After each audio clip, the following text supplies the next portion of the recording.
Yes, and we're live. We're live.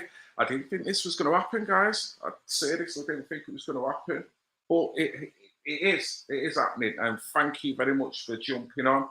Red Pill Philly. Firstly, I'd like to thank Katie Jane Swallow, Children's Matter News on YouTube and also on Facebook as well. Big up to her and all known affiliates. Man, hope you're doing good. I've got two massive guests on tonight that we just want to kind of run through the same topic but in different areas. There was going to be a third guest, but unfortunately Billy Howarth cannot make it because apparently he's not feeling too well. So get well soon, Ian. Get well soon, Billy, and hopefully you can jump on another stream at another point. So hi guys, thank you very much for jumping along. This will be put on my Facebook on Red Pill Phil as well within the next day or so. So down to the guests tonight, I'm going to have an update from Ian Oakett from United Hull against Grooming with what's been going on there. And hopefully we can cover an email that was sent to one of the venues that he's trusted, is known, and they do massive help for him. And also tonight, I've got on a lovely lady, Debbie. It'll be the first time to actually sit down and have a proper chat with Debbie. Debbie's from Oldham. I attended a meeting in Oldham on the 13th of July with Debbie and many others of the Oldham citizens. And basically, Debbie is fronting a group called, oh, Jesus, you'll have to remind me here now, Debbie. Is it Together Oldham? I think it's Together Oldham on Facebook. I've been doing little bits of work with her over the past couple of weeks. Hope to do much more. As ever, the main thread of tonight's stream is the grooming. Survivors and the different areas. I wanted to make that point really clear.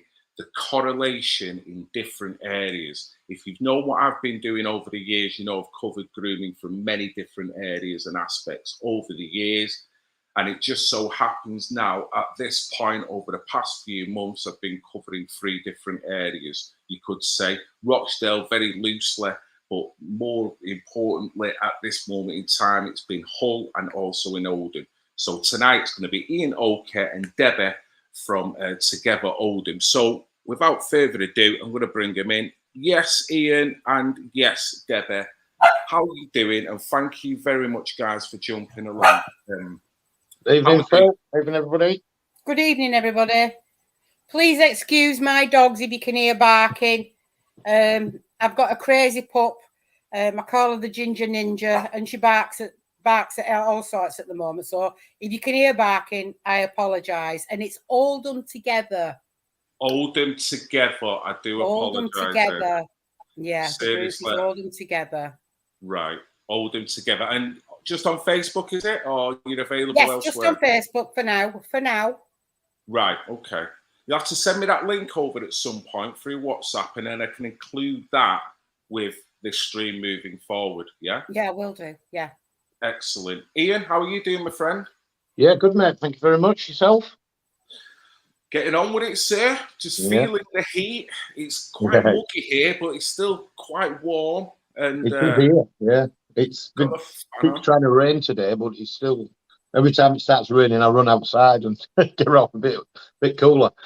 Yeah, it's been raining here, mate, off and on for the past couple of days, to be fair. But I'm not complaining. Probably need a little bit of a washout as well. So, Ian, mate, just update us on what's been going on in Hull, because I hear you've had another event that's gone really successfully.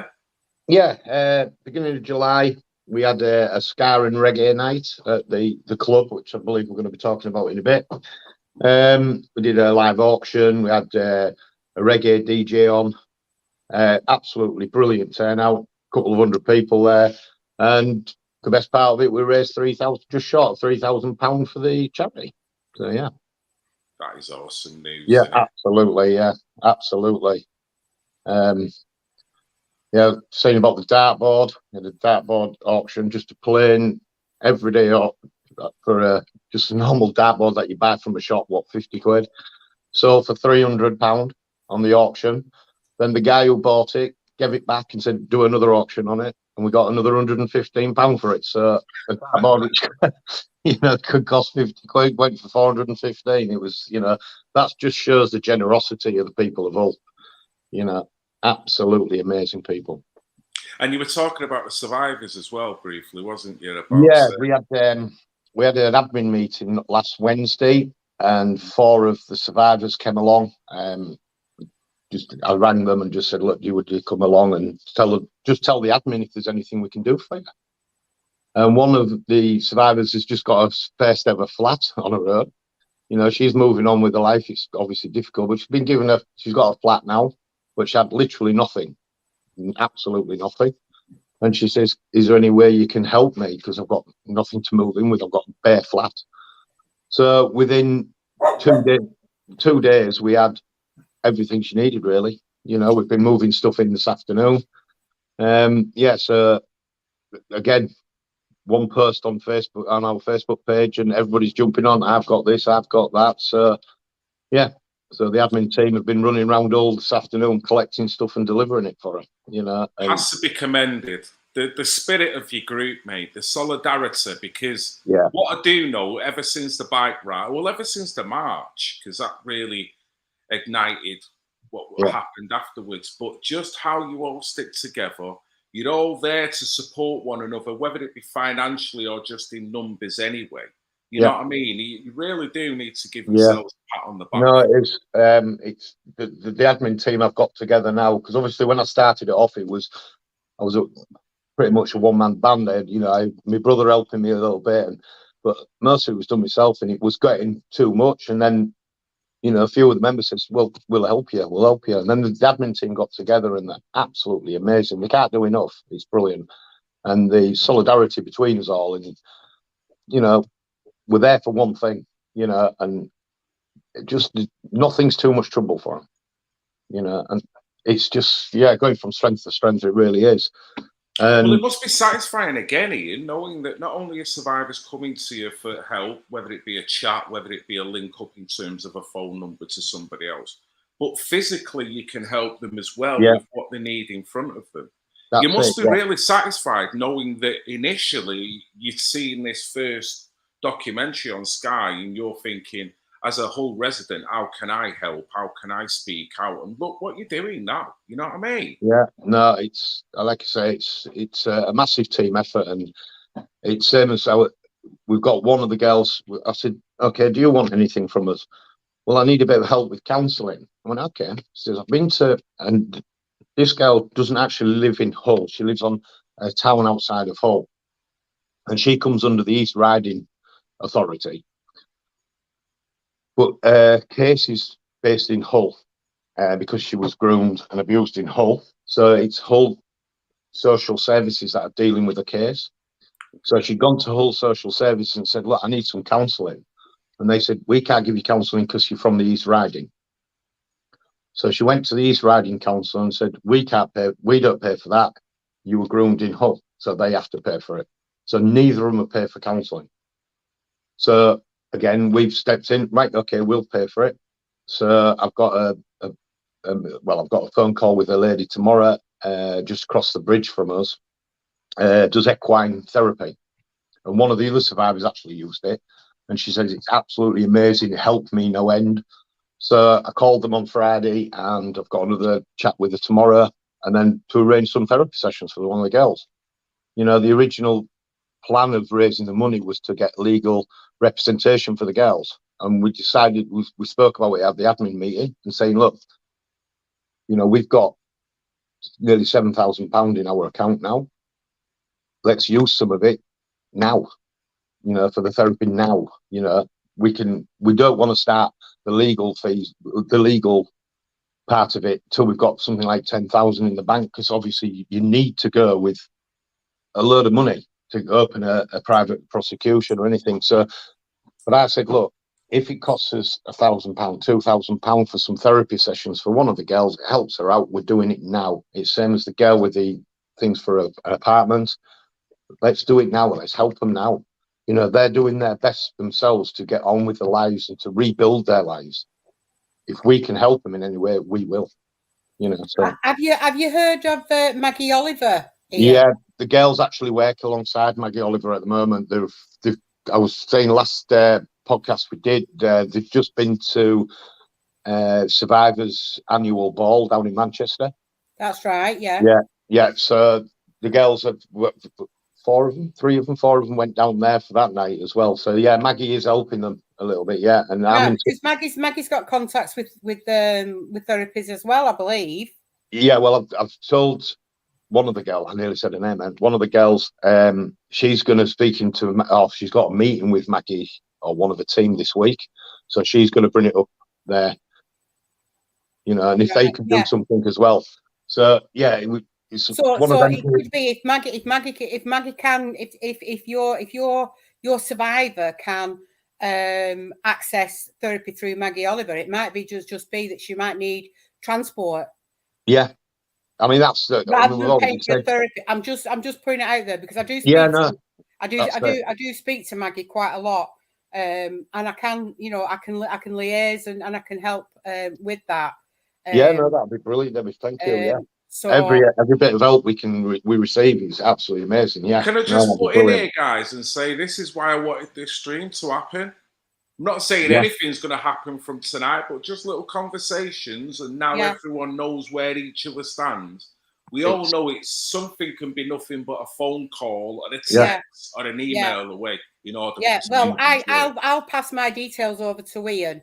He knows my location, so I can meet up and have a coffee, and we can get things moving quite quickly with that.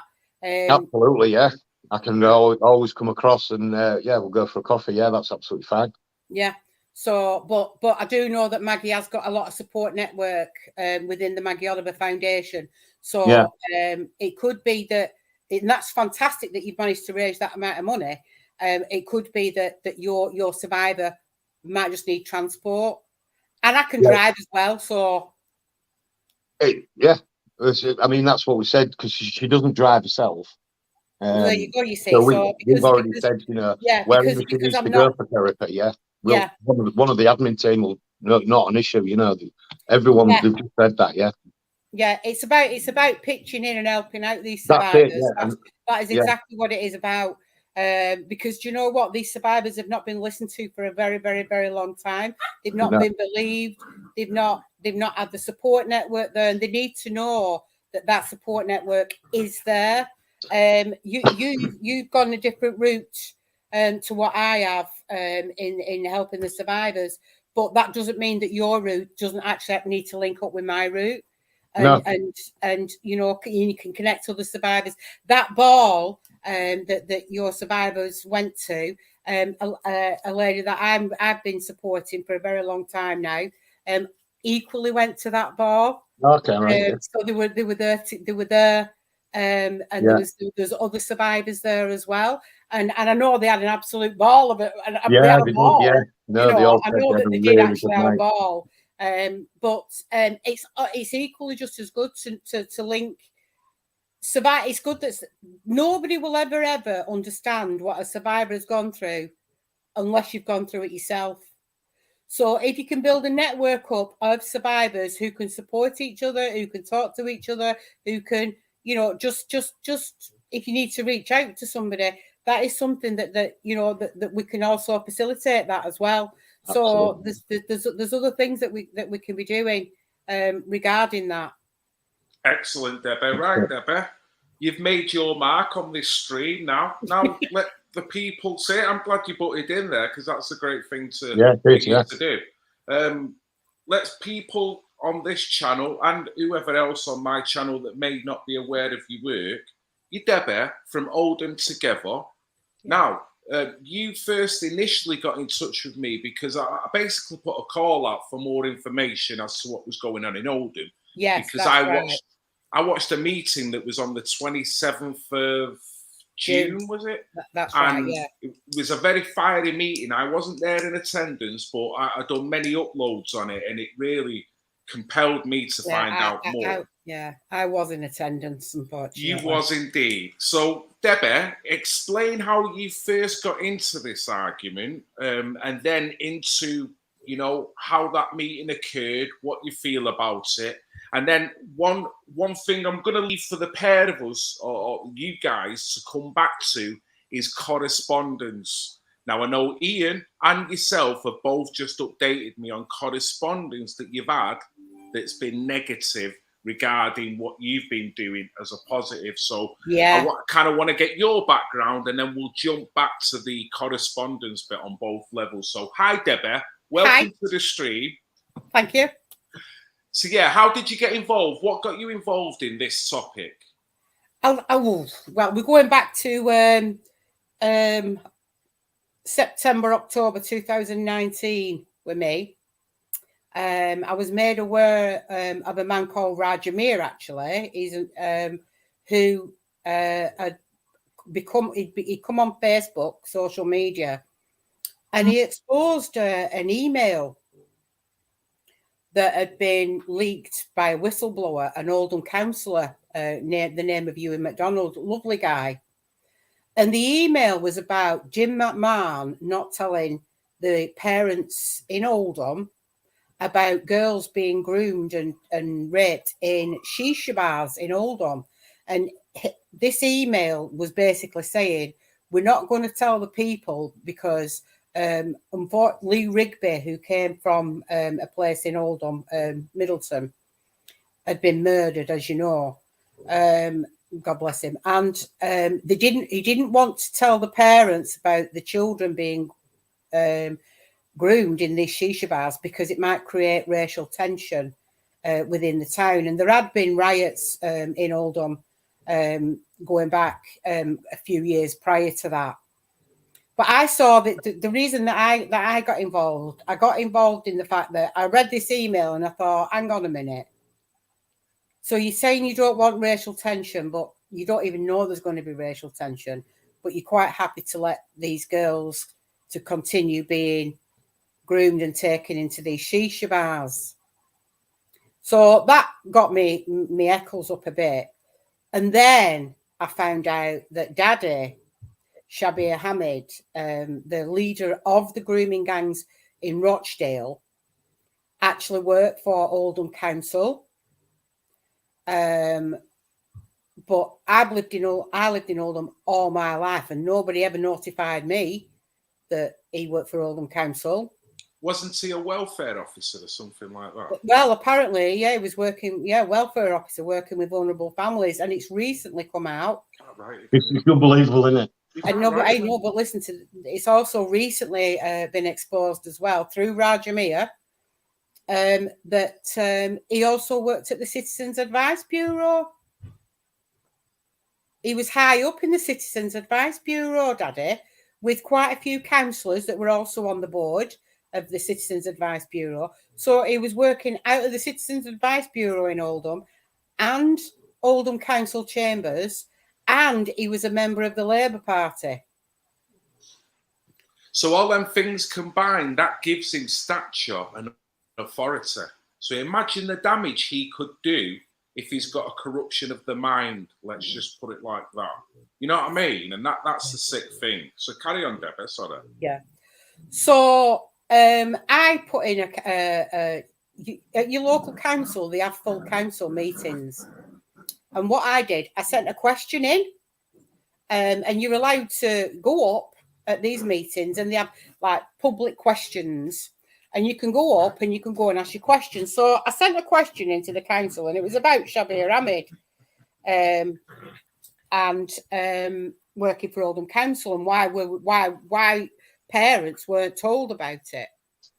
So I sent my question in and I got my response. Thank you for your question. And then they then sent me another saying, do you want to go and ask your question yourself? So I said, yes, I'll attend to ask my question myself.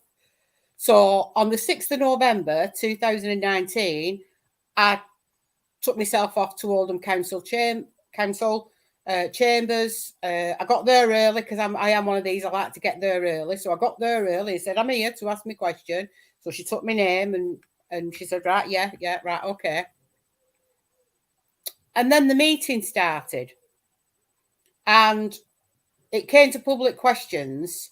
And they let this one guy get up ask about roads, weather, And then when it came to my question, they said, I'm sorry, I'm just trying to get my camera sorted. They said, we haven't got time for you. We've run out of time. And I went, but you said I can come up and ask me a question. I've told you I was coming. I've come here first. I was the first in the chambers. Well, from that, it just escalated. And before I know it, there was a gentleman at the back of me called Peter Brown who had conflict himself with the council, nothing to do with grooming or CSE or anything. He kicked off a little bit. And before you know it, the police are there. And I said, and they came to me, they came direct to me, and he went, "You're causing a disturbance." I said, "I'm not. I just came to ask a question at the council." "Well, we've been told you're causing a disturbance." I said, "I'm not." And then these people the people that sat around me saying, "She's not caused a disturbance." So the police went out, and then I noticed that the police had the thing on, that they were recording. I said, "Are you recording me?" So he said, "Yeah." I said, "Well, can I record you back?" So he said, "Yeah." So I'd never gone live. I'd made the group hold them together, but I'd never gone live. But anyway, I went live on Hold Them Together, and I recorded a lot of it. And what they did, the council stood up and they all walked out of the meeting because they didn't want me to ask this question. Then they came back, but during that time, I was told that I can ask me question. So when they came back, she started and I said, "Can I ask me question now?" And then they all stood up and walked out of the meeting again. And I'm like, what is going on here? But all the time I were recording this. And then they came back in again. And the leader at the time, Sean Fielding, he was saying that grooming was not going on in Oldham and it was all barefaced lies. He was calling people on social media barefaced liars. And I'm thinking, hang on a minute here. How can they be barefaced lying if I've seen the email with my own eyes about Jim McMahon not wanting to tell the parents of Oldham about these girls being groomed and what have you in shisha bars? How can that be barefaced lies? And but anyway, the third time they came in, they decided to just ignore me. So I stood up and said, "Can I ask me a question?" And they just ignored me and carried on with the meeting. Well, I heckled them. But I exposed everything. Right. I exposed about Daddy working for the Oldham Council and not telling the people. This was all live. I exposed about Daddy working for Oldham Council with vulnerable families, that they didn't want to do that. I exposed that the deputy leader was hanging about with Dale Cregan's getaway driver, which she was, best friends. And I never say anything that I've not got proof for, that I've got evidence. And I had photographs on my phone of her and this guy, Irish Immy, huggling up in a car, having a Costa coffee. She's the deputy leader of Oldham Council, and she's hanging about with a guy that was a getaway driver for Dale Cregan, who murdered 2 police officers. I was going to say, can you remind people what Dale Cregan done, which is ironic out of Dale Cregan point blank murdered 2 police officers. Prior to that murder, he murdered somebody else. He murdered a guy. I think it was in a pub. Don't quote me on it. And Irish Immy was the one that drove him, picked him up from wherever they were, and took him to Leeds. Right. So and Irish Immy was stood in the dock next to Dale Cregan. So he was a convicted heroin dealer. So I'm thinking, hang on a minute, why is the deputy leader who works in a public office hanging about with convicted heroin dealers?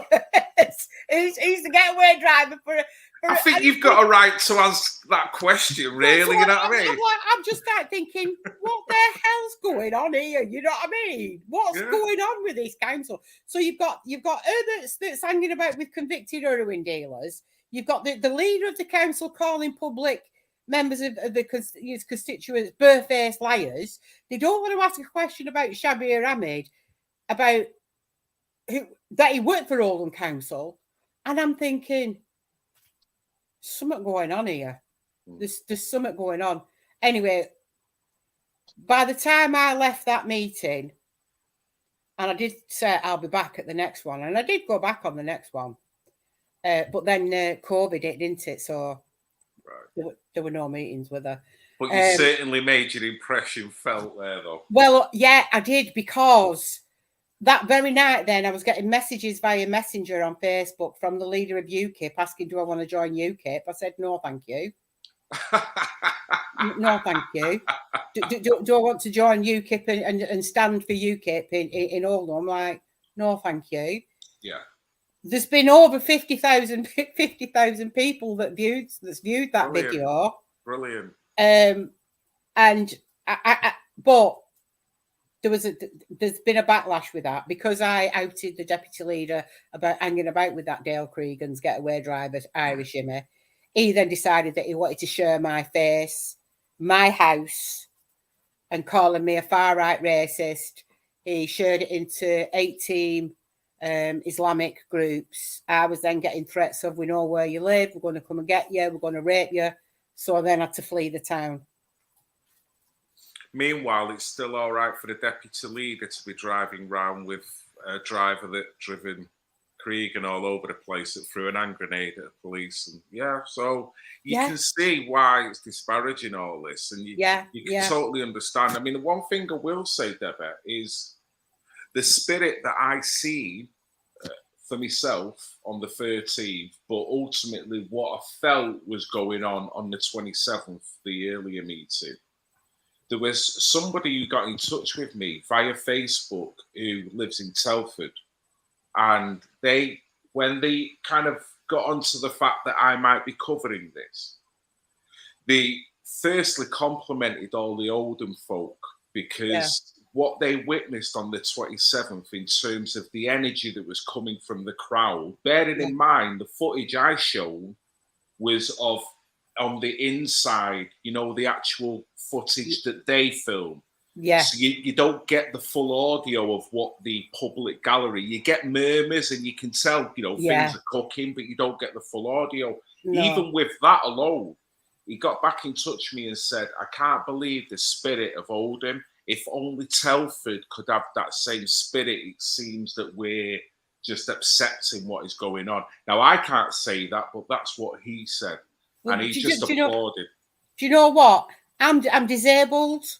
I'm 60 in February. I'm a grandmother. I'm a mother.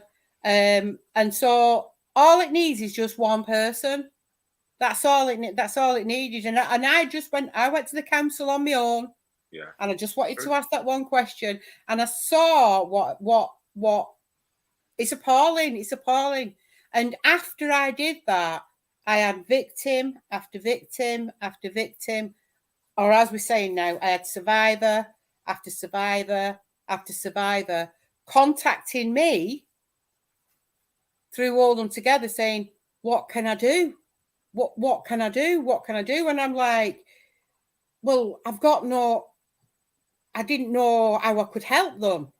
So then I contacted Maggie Oliver, and I went to meet Maggie, and I took a survivor with me. They then met other survivors from the Rochdale, and so they, and so that's how it's gone. Because at that time, all I were doing, I was just asking one question. You know what I mean? I was just going up to my local council to ask one question. That's all I wanted to do. And for as a parent, as a grandparent, as an auntie, as a cousin, as a friend. But Debbie, I'll say it again, and I only witnessed this on the 27th. Where Oldham's luckier than probably other places, when you said about it starts with one individual, you're right. Does. You, Debbie, you've got an amazing spirit, you're astute, and you've got history, and you know what has gone on in the past in order to be able to challenge any of them delegates when they're chatting. The beauty is... I have got history. history. I know. Yeah, because I was abused as a child. So I know exactly how it feels. I know exactly what them survivors have gone through. Yeah. I was back in the 70s, me. I'm a 60s baby. Born in the 60s, all flower power and all that. Did you get accountability for that? Did I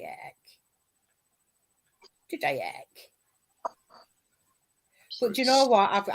I've gone through it. I'm the other side, and so I will champion and support any person that is going through that trauma, because if there's one thing 100%, I know exactly how they feel.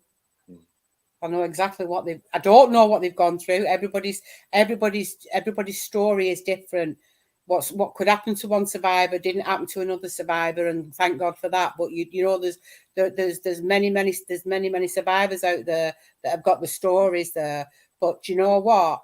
It takes, and I'll guarantee you that there will be somebody in Telford that could be a 60s baby raised in the 70s like myself, that's thought, do you know what, it's not fair. Them victims, them children, they need somebody.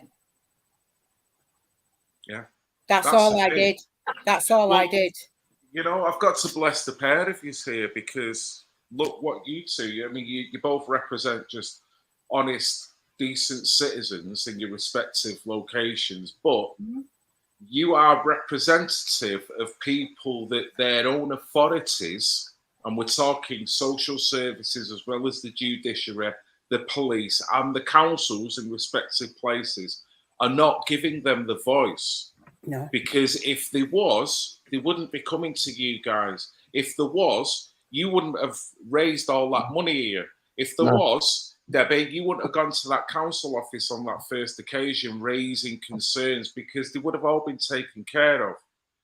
So when you go to these meetings and you see the way these delegates treat people like yourself, I mean, let's get onto this and then I'll bring Ian in. Emails, correspondence.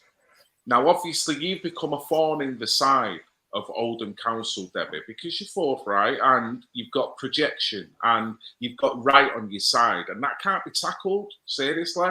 I can't walk through Oldham now without being recognised. Really? Seriously. I walk into the council chambers and people go, "Hi, Debbie, you all right?" And I'm going to go, "Hi, you all right?" And I'm thinking, I haven't got a clue where they are. Excellent. So they know. They know all about you, Debbie. Yeah. They know all about you. Yeah. So with that then, how does that feel for you, knowing that you're making grounds, but it's a frustrating, long, hard road, regardless of that? It is a frustrating, hard road, because, listen, this has been going on for a very long time in towns and cities up and down the country. And these victims and survivors, they've not been listened to. Do you know the government, they sent a letter out, right, under Gordon Brown. They sent a letter out to all the police chiefs saying that these girls were making a life choice. Yes, I remember that. These girls that are being raped and groomed and tortured and battered, they're making a choice. It's a lifestyle choice. I've seen some of the girls' evidence from Hull, and in the police statements, one of them from one of the police officers was actually very similar to that.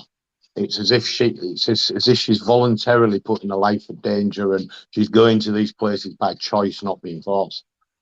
And it says it in the police statement. And you know, I spoke to her about it, and she went, they wrote all sorts. I mean, some of the stuff's just, it's just bullshit.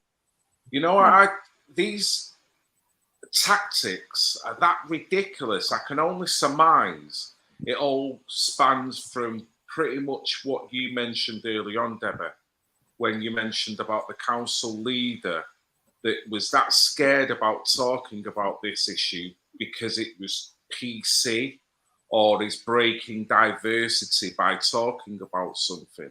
And I've never known. I mean, we can talk about the one thing I will say about Oldham Council is they never wanted to use the term grooming in both the meetings that I've covered, the one I went to. All they kept saying was CSE. Now, that is the technical term which covers both grounds, but it's like they didn't want to say grooming. That word only ever come out from other people that were posing it to them. You know, so that alone tells me that they don't want to own the the severity of this. They just want to look at it from you've been abused. Do you want to look at why? The whole broader picture of this. Otherwise, nothing's ever going to change, is it, Deborah? No. You're not. They going don't to want to look at the know. They reason. don't want to know why or how. Daddy was also a taxi driver. So not only did he work at Oldham Council with Vulnerable Families, not only did he work in the Citizens Advice Bureau, not only was he a member of the Labour Party, he was also a taxi driver. You just can't. You can't write this. No. You can't fathom the failings, and then when you ask for a public inquiry, He lived in Oldham. He lived in Oldham. You know what I mean? What would you say to this? Amanda Chatterton saying there's no public interest in having another inquiry. There's a lot of public interest in having an independent inquiry, and I'll tell you why. Because the scope was set by Oldham Council. So they said to Gary Newsom and Gary Ridgway and Malcolm Newsom, we want you to look at this from 2000 and whatever to 2000 and whatever. So we'll just make it a little small gap that we want you to look into. So, and then don't look at nothing else. The Telford one that they've had that's just been released had like 3,000 pages or something like that. Yeah. And the score, and I actually approached Andy Burnham. We were holding a meeting in Denton, and I went to present Andy Burnham with this information, and I filmed that as well. I'm getting a bit handy with it. I'm self-taught, by the way. You know what I mean? I'm self-taught on these computers. But anyway, I went to give all this information to Andy Burnham, the email from Jim McMahon and the thing from Gordon Brown and what have you. And he just didn't want to know. And when Sean Fielding asked Andy Burnham to do this review, Andy Burnham actually said to me, I have told Malcolm Newson and Gary Ridgway that there's no stone that they can't be left unturned. They can go wherever this leads them. They didn't even ask one victim to come and be interviewed. They didn't ask one survivor to come along to this review and to give their story. Didn't they try to say that the reason why they didn't interview Sophie might have been for safeguarding reasons? They said that Sophie doesn't want to be interviewed. She does, because I was contacting them all the time. I was contacting them through Maggie, and we've got proof of it. I would send an email to Maggie. Maggie would forward it on to Gary and Malcolm. But nothing was done because Oldham Council was saying, no, you can't get in touch with her. No, if you get in touch with her, she'll commit suicide. Now, when she's dying to get a story out, and she wanted because every week, because I've been supporting Sophie. She's called Sam. I've been supporting Sam. She contacted me not long after I went up to the council in 2019 and looking for help, looking for support, and I've become very, very close with Sam now. In fact, she's like my daughter now. And I keep pestering her because she's not been for a few weeks. You're like, where are you? You know what I mean? How's she doing? How is she? She's doing really good. She is doing really good. But there's another story with Sam regarding Oldham Council, and I know you haven't got much. But I tell you what, it turned it grey if I told you the full story of what's gone on with this girl.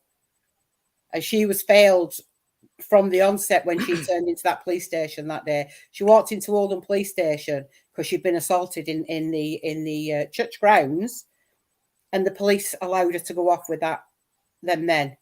And that was the start of a harrowing 24 hours of whatever. But it's continued with her. There's been problems through the council and through the police continuously. So to say she's not been safeguarded is a massive understatement. I mean what it seems, Debbie, is that the council was purposely dodging her testimony because it would have laid tons of ammunition onto the failings and the negligence that they've, you know, they've done to people, particularly Sam. You know, they've only done this review. They only did this review because Sam's husband had threatened them, Andy Burnham and Oldham Council, with judicial review. So because he threatened them with a judicial review, they said, we're going to do this. We're going to judicial review. They said, oh, we're going to do this. We're going to do this independent review. But that doesn't surprise me, Deborah, because it only ever seems that they let any part of this story out the bag when it slips out. It's almost like they're walking down the street with a carrier bag. They don't want you to see the contents, but once them bag of onions have fallen out, they'll go, oh, okay, guys, yeah, I've got a bag of onions, I'm sorry. And then they'll keep walking, and they seem to be doing that. I mean, Warren spoke of that as well. Warren Bates. Warren has been, he's been a storm. Warren's been at that council chambers in every meeting that I've ever been to since 2019. I'd never been in the council chamber before that, but Warren had, he was a councillor, and everything that Warren says, he's got his proof and he's got his evidence for. And so, and that man's been persecuted just like a lot of people. I've got to say this, Debbie. He come across to me as one of the most honest, genuine, and sincere guys that I've ever met in that realm. Knowing that he's been on both sides of the fence, and to think how he's being regarded now. You know, at one point he was stood up on them barriers because he was that frustrated. He was like, I know, I've got blamed for that. I've got blamed for that. Apparently, I encouraged him to climb up. I didn't. I remember saying, "How old are you, Warren?" And he said, "I'm 84." I said, "Well, you need to get down before you hurt yourself." He's a very spirited individual. Yeah. I mean, Ian, before we get on to the correspondence, what do you make of all this, what we're talking about here in regards to Oldham? I think it's everywhere. I don't think it's just Oldham. I think every council in the country are doing exactly the same thing. Is your council Labour? Yeah. Well, they've just lost actually Labour, and it's now oh God, what is it now? Liberal Democrats have just got in. Where's their stance on it? Sorry? Where's their stance on it? Do they want to see? They haven't out? put no policy. I've already sent them an email and nothing back as yet. Right. You know, I asked. There's 4 MPs in all, and from the Liberal Democrats, and I've asked them, "Where are you going with this? What are you doing about it? You know, what is, you know, you're now in control of the area. What are you going to do? Are you going to address it? Are you going to reopen this case? Because that's our main aim, is to have Operation Marksman reopened." But getting nothing back. But I don't expect it. I'll be honest. Even with the Labour councillors, when I first started off, sent them all the emails, and I just got a load of bullshit back. Yeah, the police have closed it. There was no case to answer. This, that. To see it, move along. Nothing to see here. Move along. Yeah, that's exactly it. Exactly it, Debbie. And the thing is, I've sent the police a letter 2 weeks ago to tell them that we're having another march in September. Nothing back. Now, you don't need to notify them, by the way. You can just do it. Yeah, that's what we've already said. We're just going to... Are they doing that on purpose, though? Are they doing it so at the last minute they'll get in touch with you and say, oh, well, you know, what you planned there, you can't... Because they tried to do that with where you were walking on the last one in March. Yeah, they would be very awkward. But I don't expect anything from them. But it's, if we do a peaceful demonstration... We've got up to 50. You can have I think the ruling is you can have 50 people on a static demonstration. You don't need to involve. If you're moving and using the roads, you've got to inform them 3 months before the planned dates, because you cause obstruction to the highways, which is a criminal offence. So you sort of caught between. Do you know what? Do you know, I'll tell you something, right? There's just going off a little bit. You know, you've had protests about fuels going up and down motorways. I'm sure they didn't give them 3 months' notice to say we're going to block your motorway. You've got to stop adhering to their rules, because their rules is to keep you under control. So if you want to march, a march in the middle of the road, let me know what day and I'll be there with you, kid. Although brilliant. That's the Brilliant. sport we need. Yeah, absolutely. At some point, somebody's got to say enough's enough. Yeah. I mean, I'm obviously, I don't know, you'll probably know about the United for the Children in Manchester. You'll know about this one, Phil. And on the 27th of August. Did you know about that one? No, I don't know about that one. It's a big open event I think it's in Queen Victoria Gardens or something like that. And we're going down to that, and they've asked me to do a speech on the open mic about Hull, and that's going to be well attended. So what date's that on? 27th of August. Oh, I can be there then as well. I can be there then as well. Yeah. When you come off here tonight, if you just send me a request, and I'll jump on, and then I'll get you all the details for it. Yeah, I can be there. If you can send me any details you've got through WhatsApp, mate, because I'll come and cover that as well. It'd be great to see you both guys in the flesh there. Yeah, have a little interview and cover it properly. I'll get that one on. I'll send all details to you later on. I mean, I'm on their admin, not on their admin team, but I'm in their admin WhatsApp group, so I can keep an eye on what's going on. And there's people from all over the country going. I know there's people from Scotland, Wales. Well, I know I've got contacts in Barrow, and I know that they probably want to come up as well because this group.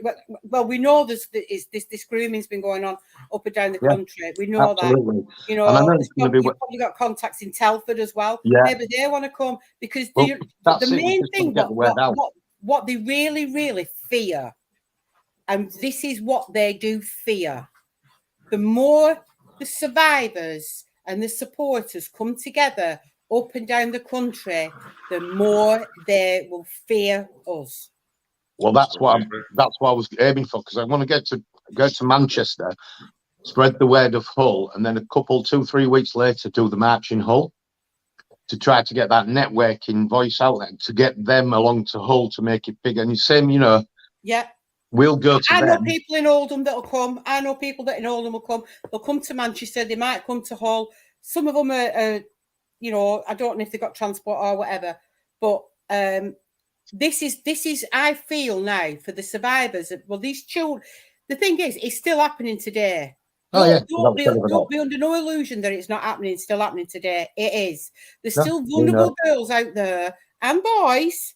It's not just girls, it's happening to boys as well. There's vulnerable children out there today that's being befriended by somebody. I'll buy you this. Here, I'll get you some fags. I'll do you this.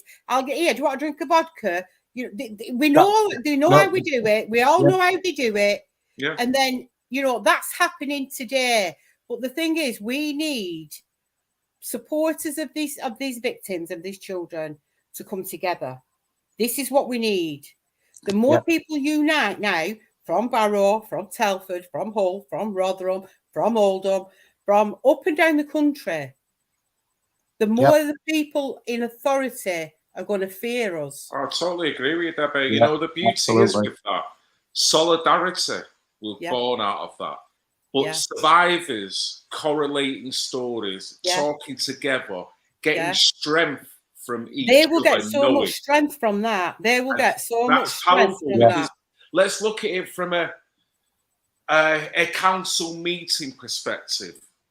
You've got someone like Sophie or the many other survivors that may have been at that meeting, knowing the way them delegates were talking, the way they were brushing everything off.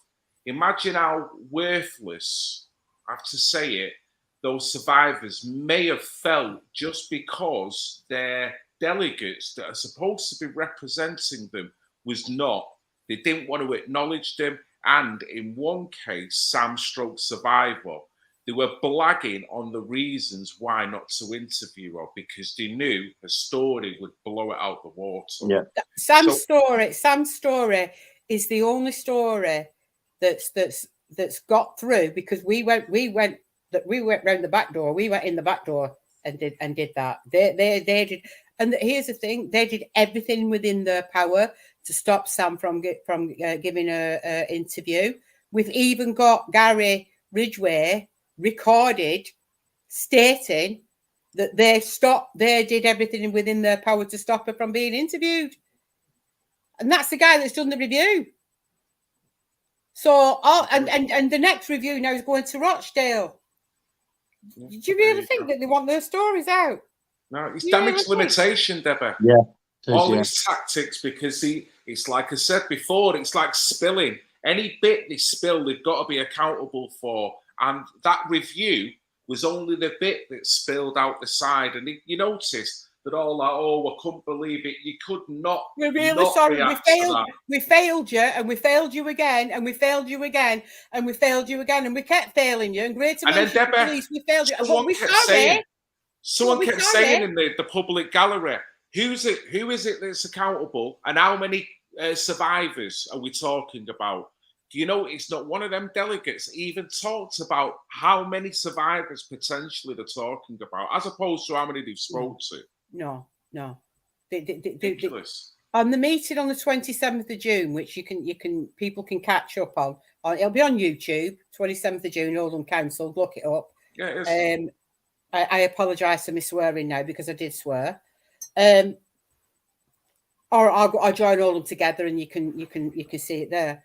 They didn't answer one question. They went all round the houses and answered. They didn't answer one question. They were throwing all types of questions in first. There was one question grouping about them all together at one point, all together and then just answering one. But they didn't actually answer that one.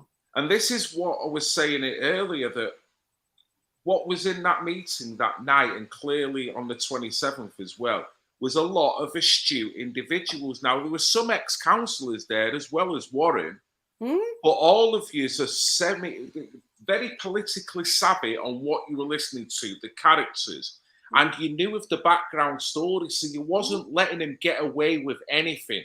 And that was creating nervousness within that little central pit, because you could just see them. I was not really, I wasn't there.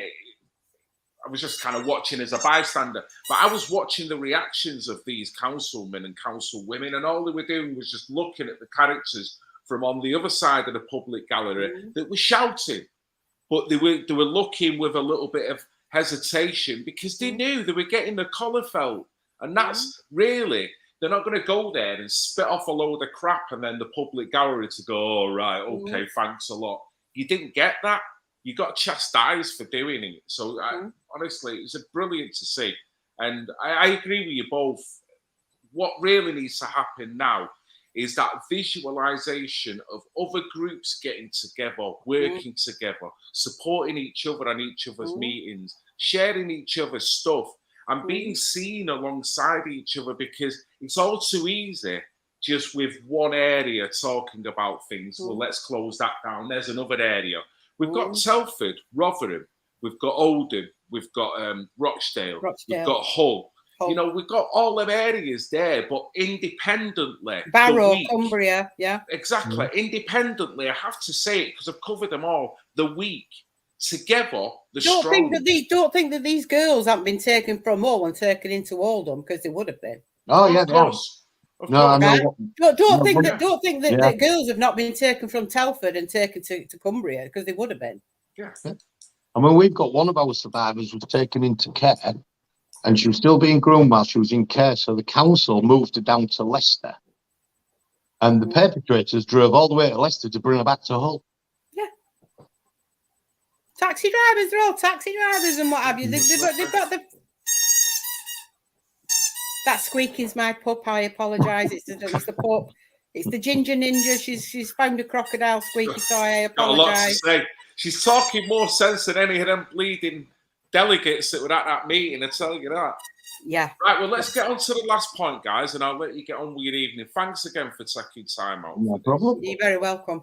The one thing that Ian, Debbie, and Warren Bates, former councillor, has all got in common is correspondence regarding your work and regarding speaking out. Now, I'll start with Ian first because I've got something up here. Ian, you had a very successful event on the 24th of June, wasn't it? That was the day of the bike ride. Yes. And it was at the New Trinity Club. Is that New right? Trinity on South Coast Lane, yeah. Shortly after, I guess the establishment received an email. They Am I did right in indeed, saying yeah. that? Yeah. You want to elaborate in any way you can, mate? All I can really say is, you just put it up. It was an email sent by anonymous. However, there's a name up the top, but I think that's just a made-up email.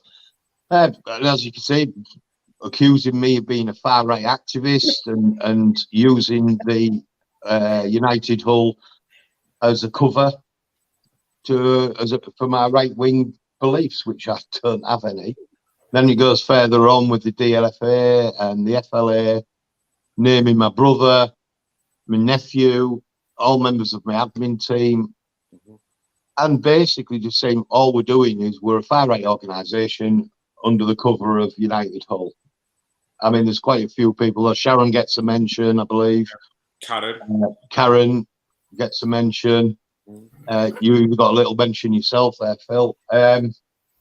It's just laughable. You know, they just throw that straight away. Well, I've got to say, I've met all of you, and certainly the allegations that I can see are not true. It's just mud slinging, and they're doing it in a very cheap fashion, which didn't work anyway. But same again, how did the landlord of the establishment take the email when he first got it? His exact words, he says, it's a load of bollocks. I said, I know for a fact. He says, he comes to all the meetings with us. He does absolutely loads for us. And he says, if I thought that for 1 minute, you wouldn't be. He says, I'm just going to completely ignore the email as if it didn't happen because it's a load of lies. And he said, I know that. You know, yeah. I mean, we're transparent. If anybody wants to come to one of our meetings, they're more than welcome to come. Just to listen to what we talk about, what we're planning, how we do things. You know, show the girls, you know, what we're doing for the girls, and they're more than welcome, But the ones, you know, if they can come and show me some solid evidence that we're a far-right organisation, please do, because I can't see any in the group. Yeah. And I'm certainly not far-right. I mean, I've worked with Karen. Sorry, Debbie. I worked with Karen before. This is years ago when she was a major member in the DFLA. I've worked with Sharon Binks years ago and presently as well. Yeah. The allegations in there against her. You know, it's like these ladies are like the sisters of Ava Braun or something, the way this email is worded. Yeah. It's like, come on, seriously. You know, I know these ladies. Have worked with them, I've spoke to them extensively, you know, in person and not in person. It's like, you can't do that. But clearly they're going to try it. And clearly it may work for people in this political climate who then feel intimidated with a letter like that. So I guess what the guy in this who runs this establishment has got is a pair of balls to be able to decipher and go, you know what, that don't mean nothing to me. You've got to come a little bit better than that if you want me to run away. So I'm glad that didn't scupper anything. No, he's just not even interested. He just, you know, and that's great, because then whoever it is who sent this anonymous email, they'll think, well, I haven't got a reaction. So what's their next move? Yeah. That's what, you know, what is their next move? Because that's failed. Oh, it'll be a far right rally that you'll be having. You'll be a far right rally. You'll be bringing in the EDL, and that's what you'll be doing. And that's, you know, that's what you are. That's what it'll be. This is the sad thing. Seen it, done it, got the T-shirt. Do you know the Oldham Council took me to court? Took me to Crown Court for protesting outside his house when they were in lockdown, and he were having meetings from his bedroom, you know, his council meeting. So I went and did a protest outside his house. They took me to Crown Court, and a barrister with a wig and all that. And listen, it's another one off my bucket list. You know what I mean? I counted 3 times. It's 3-0 to me, and now I've been caught with one of those with a wig on. So it's 3-0 to me, lads. So crack on. Do you know what? I take offence to being called a far-right racist. Yeah, I know. Yeah. If you actually Google far-right racist, it means you support genocide and things like that. Right. And I don't support. I'm not racist in any way, shape, or form. So you know, I'm waiting for one council official to call me a far-right racist, and I'm going to sue their asses. Yeah. Well, you've been given an ASBO, haven't you, Deborah, recently? Yeah. What I'm not surmising I've been threatened with an ASBO. I've been threatened with an ASBO, antisocial behaviour. So do you want to talk about that? Okay, that's stemming from this last meeting that we were both at on the 27th. Yeah, they've accused me of calling foul names, which I never did. I've only swore once, and that was on the 27th. And like I said, I hope you don't sleep tonight. And that's what. And then I did a public apology for swearing. And I did call them all a shower of shit. But do you know what? I don't take shower of shit as swearing, because I think that expression is actually what they are, a shower of shit. But I've been accused of really bad swearing, throwing a missile, encouraging an 84-year-old man to climb the barriers, you name it. And I've been reported to the police, and I've been threatened with an antisocial behaviour. And banned for 12 months. You've been banned from going to any future council meetings. Banned from going to Oldham Council. But they've messed up there because they've used the word if you continue with this behaviour. Well, I haven't done that behaviour anyway, so they will get my response within 14 days. But I will guarantee you at the next meeting on the 7th of September, I will be there. I mean, if a missile was thrown, I've just literally over the past day or so been sifting through their footage. Never mind mine. Missile thrown. There was no missile thrown. There was no swearing. So there was swearing. There was a guy at the back of me. He did swear, and I actually said, "Don't make it personal. Don't swear." That's what I'm saying. I'm on about in terms of a female and in terms of what you're alleged to have said, because aren't you supposed to have called someone an effing bitch? Yeah, right? I'm supposed to have called somebody an effing bitch and a paedophile. I didn't hear you say that. What I did hear you say is get that door unlocked. That killed me. They locked us in, didn't they? They put doors on. They put doors on. They've got all these plastic perspex barriers up, and on the 27th, I walked round the barrier because I was showing the faces of Andy Burnham and everybody on my live. So I walked round, and then one of the council officials on the bar said, "Debbie, you're not supposed to be around here." I said, "It's all right. I said, I'm just showing these faces, and then I'll go back." And then the next minute, security come in and says, "Move now. You've been told to move." And then you hear me say, "You carry on speaking to me like that, I'll stay here.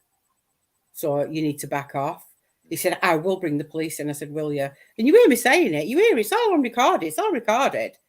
So because I did that, because I was sat with Sam, we'd arranged to sit on the end, because it was Sam's first meeting from the review, and if she needed to get out, time out, bit of space, whatever, that's where we sat. But I wanted everybody in all together to see who was on the panel.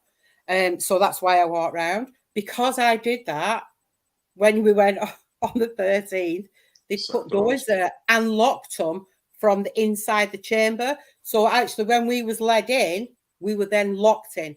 Yes. Health and safety gone out the window. I was going to say, that must be a breach of health and safety for a start. Oh, yeah, health and safety gone out the window. There was only one door in and out. And that one door in and out. If there was a fire, there was a lady there with who was disabled. I mean, I'm disabled, but she was more disabled than me on crutches. If there would have been a fire, God forbid, but if there would have been a fire, you would have been looking at serious problems there. Yeah. Can't believe it. Oh, and I've also got in trouble for unplugging the cameras. You unplugged the camera? Did you actually do that? Well, I may have done the first one by accident, but maybe the second one was intentional. But it was the end of the meeting. I love your spirit. Honestly, it's getting them back in many ways, isn't it? But that's why they don't like it. So because of all that and what was going on, and because the public are coming forward now, the public are saying, "Whoa, hang on a minute, we're holding you to account here." Yeah. Because the more they're doing that, the more the council are fighting back, and they're getting more fearful. So the thing to do is to keep going, guys. Keep going. Absolutely, yeah. Totally. The one thing they feared is another Rochdale. It getting national news alongside. Oh, it's already got national news. It's already on national news. One of our councillors, Robert Barnes, who's also been reported to the Standards Commission. So he's either got to apologise in the council chambers, or he'll be expelled from the council chambers. That's also happening. He was on GBN News. Right. They're doing everything now. They're doing everything within their power to keep the public away now. Yeah, certainly. So what's the next They want this to go away. Here's the thing. And if anybody from Oldham Council is watching this, here's the thing. We're not going away. Ain't over. Good on you. There's a saying, ain't over till the fat lady sings, and I ain't sang yet. Well, it's got even worse now, because now you're talking collaborations. You've got different groups that are talking with one another. So, It's getting bigger now. Of course. We'll go and support Hull. Hull can support us. We'll go and support Rochdale. Yeah. Well, like I say, I really want to get. We'll go to Barrow. We'll go to Barrow. Without a We doubt. can travel up and down the country. Here's the thing: we've all got transport. Yeah. Debbie, with your permission, I would love to support all you guys anyway. But what I'm saying is, at the moment, I've only done a stream with you two guys. I want to stream with Billy. Yeah. And including yourselves, Ian Piper, including from Barrow. yourselves, yeah, and Janaea, including yourselves. And like you say, if a delegate turns up from Telford that goes, you know what, I won't mind getting in on this party. From Telford. I know somebody from Telford. I know Anthony Wood, but I know he's had a lot of trouble. And whether I know a man called Tommy Robinson. And do you know what? God bless that man, because that man has been persecuted for a very long time for what? Speaking the truth. Of course. So if Tommy Robinson wants to join us, he's more than welcome, because that man started it. That man started sticking up for these survivors a very long time ago. People need but to there's keep other people. If talking anybody about else in Telford wants to join, they need to come in. People need to. It can't be the taboo subject, because survivors are suffering in silence, and that's the thing. You know, when you look and consider that no one wants to really approach the subject. They wouldn't consider themselves as suffering. They don't consider themselves as suffering. They're just trying to get through life. I think I said it in one of the previous podcasts we've done, is I said, if the likes of us don't stand up now, within 20, 30 years, it'll be the norm. And, we need to stop it. Otherwise, it'll just become parcel of growing up for kids. Here's the thing: in Oldham, a lot of the Asian community, the Muslim community, they were the ones that contacted the police to say this is what's going on. Yeah. But they're just not brave enough, because you've got other dynamic things going on within communities. They're just not brave enough to come and stand by our side. Oh, no. But then it doesn't help when you've got authorities saying, well, if you do stand next to them, you do know you're standing next to a racist and a far right. Yeah. So that purposely keeps you apart. Yeah. They've intentionally segregated communities for years and years and years. If you look at it, they've intentionally done that.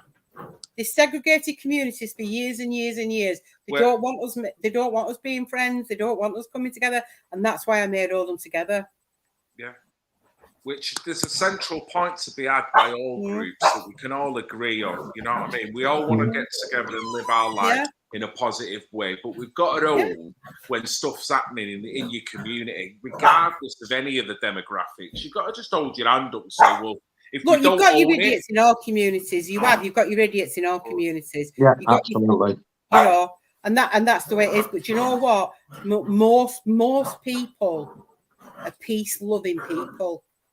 They just want nice lives, quiet lives, get on with their lives, and that's what they want. They don't want the idiots about. I tell you what, Debbie, unlike your dog, it sounds like it's ripping something to shreds there. I'll show you the ginger ninja. I'll show you her. She come here. She's called Florence, by the way. Come here. Hello, Florence. Come here. Look at her. This is her. Bundle of energy. Hello, Florence. Hello. Oh, is she listening? Hello, He's Florence. looking. Yeah. You can hear from it. Get him off. Get Get him down off. now. Right, behave. So, Debbie, thanks a lot for your time. Ian, thanks for your time. I'll start with you, Thank you Debbie. again, Phil. Any last words? Any kind of plug-in of what you're doing? Oldham Together? Oldham Together is all about awareness. So if people want to join Oldham Together, whether they're from Oldham or not, you know, if they want to come along and support anybody, they're more than welcome to do that. My main thing is, I really do believe now that it's time for supporters and survivors and victims to come together and show us supporters will show the survivors and the victims that they're not on their own. Yeah. They're not on their own anymore. Yeah. That's a big thing I hear all the time from the survivors of Hull. You know, all these years they were saying they've had nobody believed them. They were the police, the authorities didn't believe what was going on, and now they have somebody. You know, there's 5,000 members on our group believe them, and they can't believe. You know, that's a lot of the battle, isn't it? You know what I mean? That's it. Now you know, they're all members of the group, and they see what goes on and what's being said, and the support. And it's not being about racist either. Nothing. It's not about that. It's got nothing to do with being racist. No, absolutely nothing. You know, these perpetrators, what they are, let's call it for what they are. They're paedophiles. Yeah, absolutely. That's what they are. They are paedophiles. Yeah. So, you know, these paedophiles need to know that these survivors and these victims are not on their own now, and we're coming for you. That's it. Yeah. Getting you. Yeah. We're coming for you. Yeah, it's about we're going to name you, and we're going to expose you, and we're going to report you, and we're going to do everything that we possibly can within our power. Yeah. And that's stop you from doing that. Like what we're saying earlier, it's this networking thing. Like tonight, I've met you, Debbie, for the first time. That's great. Yeah. We're gonna take this forward between our two groups. We've got the Manchester one coming up, and I think that's going to be a massive one for everybody to get to. Start talking to other groups around the country. Let's get together. Just what you said before. You know, I'm more than willing to travel up and down the country to support anybody. Me too. I love driving. Me and my dogs, we travel everywhere. That's it. That's what it is. It's networking. Get all these. Yeah, it is.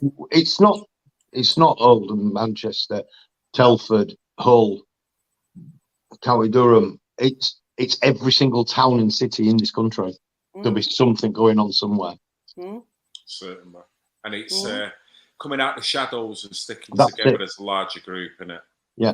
If we have to do one group, be it on Facebook or whatever, where we bring it all together and we call it something like UK Together or whatever, and it's not racist, or it could be survivors together or whatever, and we need to bring everything into that network. That's what I'd really like to do.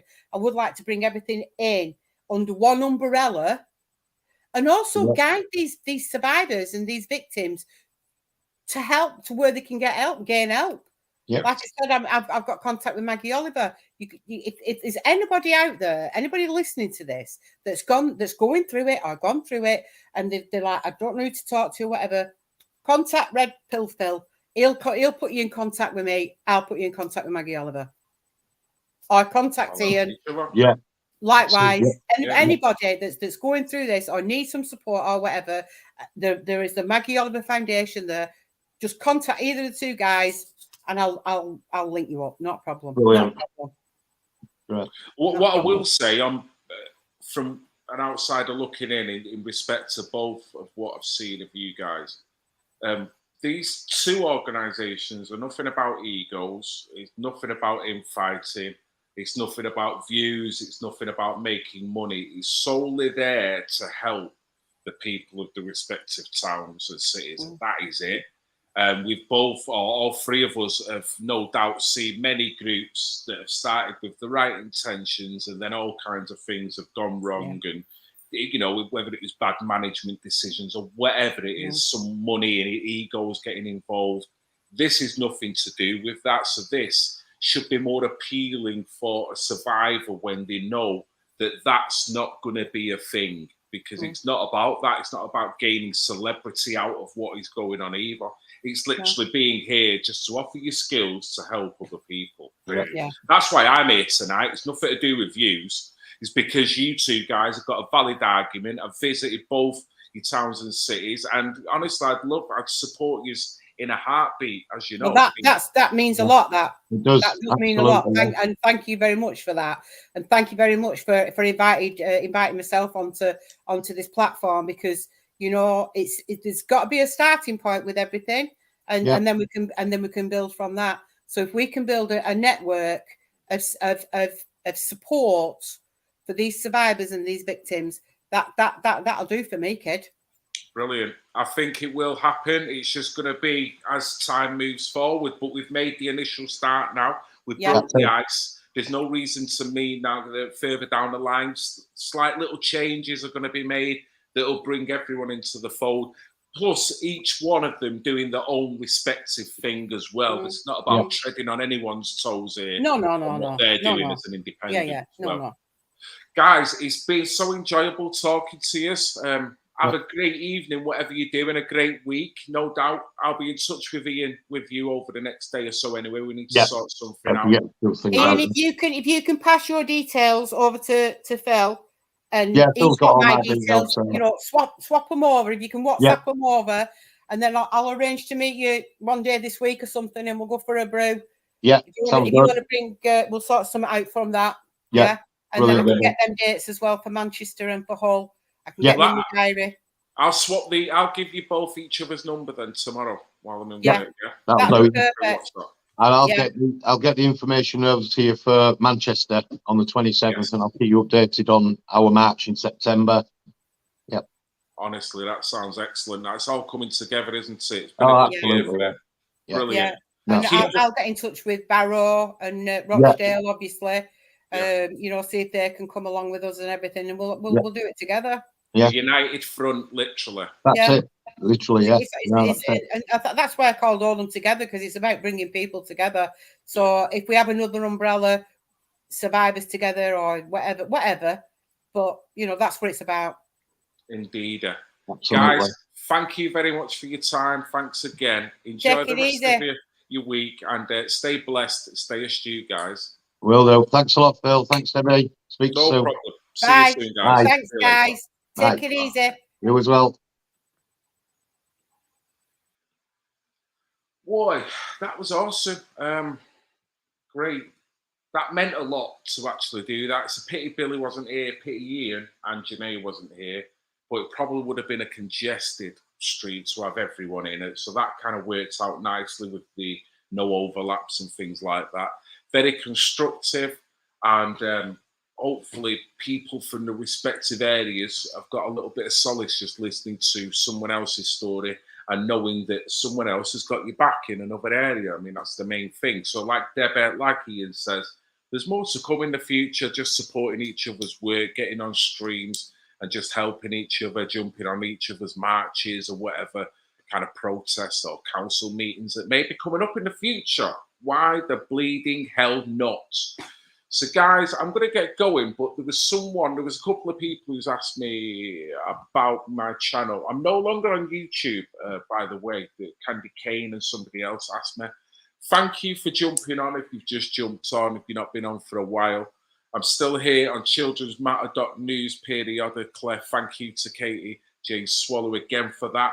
If you want to see more of my work, I'm more going to be on just me, Red Pill Phil on YouTube, or maybe Charles Phillips as well, but ultimately Red Pill Phil on Facebook. Sorry, did I just say YouTube? So yeah, days of YouTube are gone apart from here. But it's nice to converse with you guys. Have a great Sunday evening, whatever you've been up to. And stay positive. I know all this news, someone's just said there about being very sick. It is very sick, but you know what? We're being strong. We're trying to give people just that shoulder, let them know that people are there. And we're rising above the negativity and the low vibrational vibes that the councils, the judiciary, the police, and the social care system want to do. They just want to break people's will, give people the inclination that you've got no hope. Well, there's plenty of bleeding hope when you've got people like Debbie, you've got people like Ian, and many others around this country were standing up for survivors. So, guys, it's been an absolute blast. Enjoy your Sunday evening. There'll be more posts coming up on my Red Pill Phil Facebook any day soon. So you take care. Have a great week. Love you all. Even the pissing haters. I love you. I love you. I love you. I love you. I love you. I love you. Even the pissing haters. I love you. I love you. I love you. I love you. I love you. I love you.